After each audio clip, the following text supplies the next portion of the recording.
Hey, friend, welcome back to the Path to Better A1C. I am Jenny Pena, your go to coach for blood sugar balance, energy restoration, diabetes prevention, all things blood sugar. Let me ask you, and this is going to be interesting because of the topic of this episode. Do you ever feel like there's a wall you hit around 2 o'clock, maybe three? You're dragging, you're reaching for snacks. You're pouring that second or third or fourth cup of coffee and wondering, why am I so wiped out? Well, if you're the one that's hitting that wall every afternoon, I can tell you that 2 p.m. crash isn't just about needing more sleep or caffeine. I am going to unpack how blood sugar spikes and dips throughout the day can actually leave you exhausted, foggy, craving carbs. Plus, we're going to learn how to eat and structure your day to flatten that crash and stabilize your energy. How's that sound? Because I want to talk about that deep, real reason behind that crash. And I personally like to call it the blood sugar roller coaster. So, what is this blood sugar roller coaster that I explain in my workshops and I explain to my clients and potential clients? Well, here it is. When we eat, especially carbohydrates, our blood sugar rises, and that's normal. But when we eat refined carbs or meals that are very high in sugar without much protein or fiber with them, our blood sugar can spike a little too high, a little too fast. Now, the body, in response, will start releasing insulin. Insulin is a hormone that acts like that key that will unlock the cells so that they can take in that sugar for energy. But when that insulin response is a little too strong, well, you know what happens, right? Or when this happens often enough that we start becoming insulin resistant, your blood sugar can plummet just as quickly, right? This is why I like to call it the roller coaster. Now, this drop is what causes sudden fatigue, brain fog, irritability, cravings for even more sugar or caffeine, and the cycle repeats all day. Spike, crash, crave. Spike, crash, crave. And it repeats, right?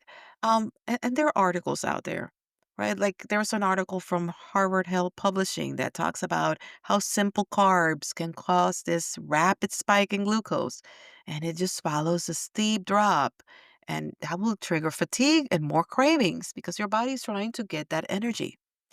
Now, what is it that actually happens most often in that afternoon, right? Like that we're all diabetic, pre diabetic or not, it seems like everybody's familiar with this.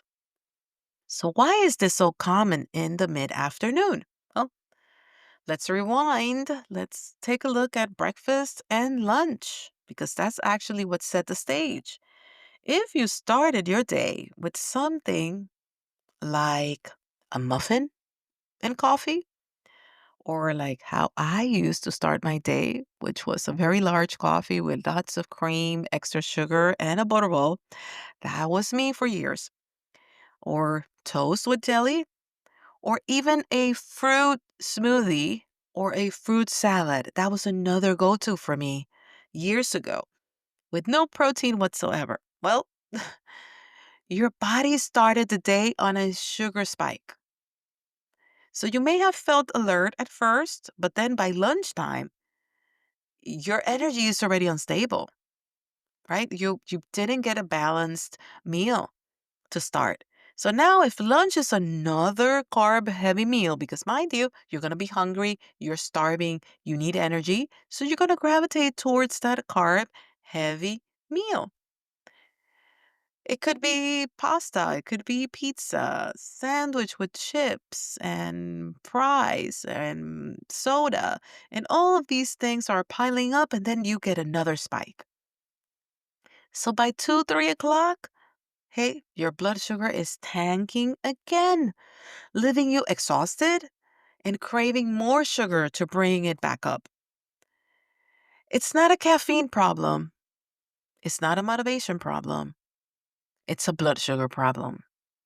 And I know that this may bring a little bit of hope to some because a lot of times I have felt that some of my clients deal with guilt and shame because they feel that they should know better or they know and they feel that they just can't control it. And it's tough. So sometimes it's not just the caffeine, sometimes it's not just the motivation, it's the blood sugar, right?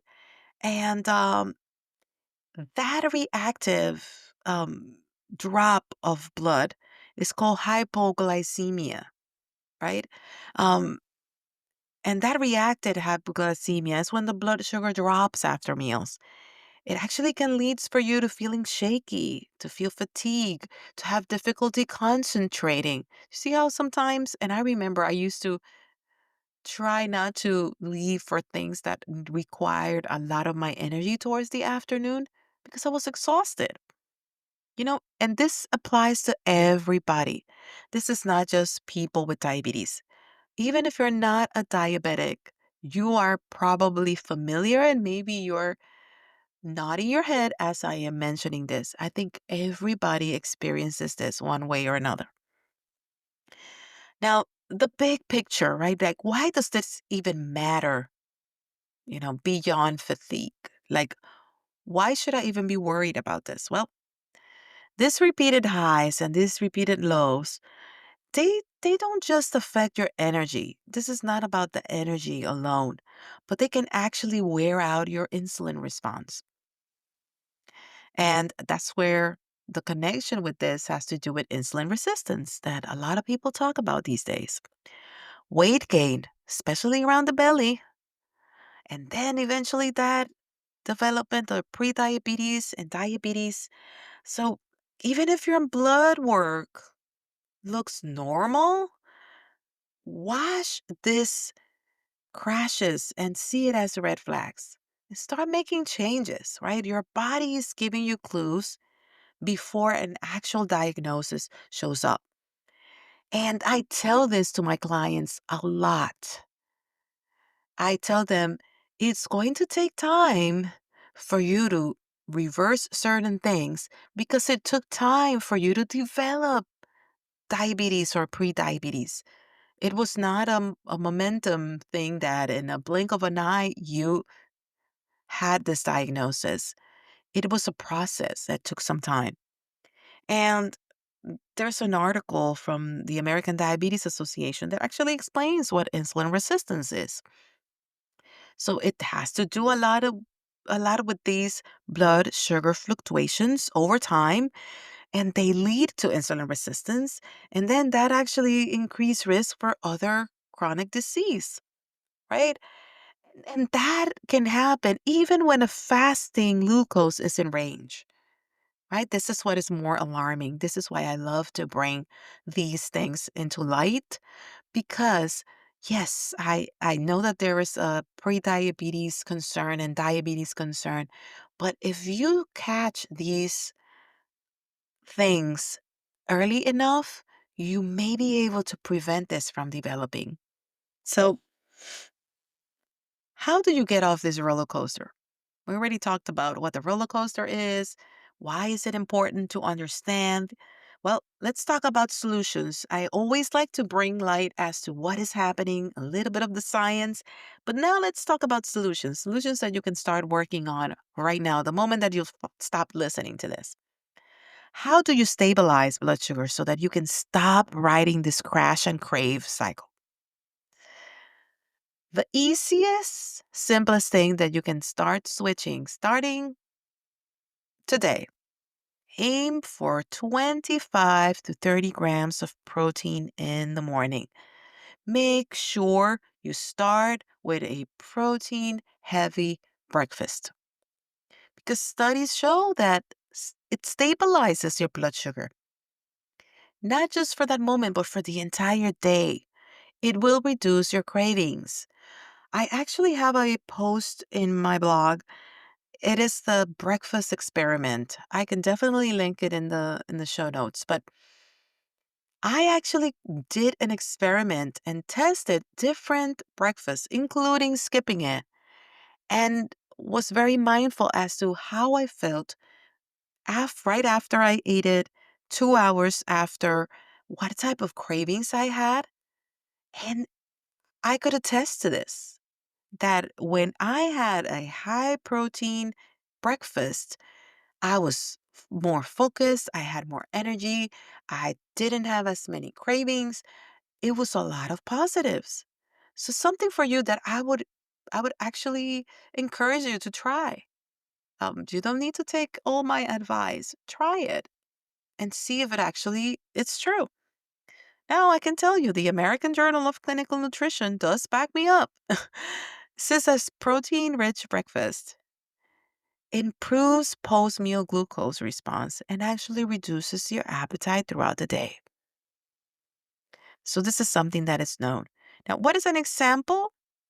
And this is actually one of my favorite breakfasts because in the morning I really don't have much time.